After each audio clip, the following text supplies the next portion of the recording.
Oo, kawawa naman si Rap-Rap eh. Uy, pero may nahuli ha. Huli ba? Ang tanong, boss ko, mabubuhay siya doon. Ang ganda. Pero epicenter ginamit na nga nila agad. Yung egg, nandun yung Terrorblade. Kung mababurst nila yan, baka dalawa pa sila mamatay. Aabot pa hindi. Sasabog yung itlog. Buhay ang tinakda, pare. Pero na-take down nila yung Magnus Clockwork. Di tumama yung hookshot, boss ko alive. Pero Terrorblade, pinasok na naman muli sa pyramiding scam.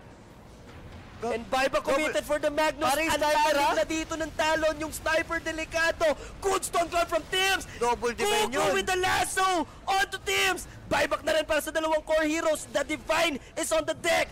Sinong dadampot? Nahulog na yung dalawang Clockwork and multiple buybacks for Talon. Ito na ba? Tims taking the Divine Rapier. May Pare. pang-rebay pa ba yung Talon? Mukhang wala. MVP si Joe, pare. 2 beses pinasok sa itlog, hindi makamot ng talon.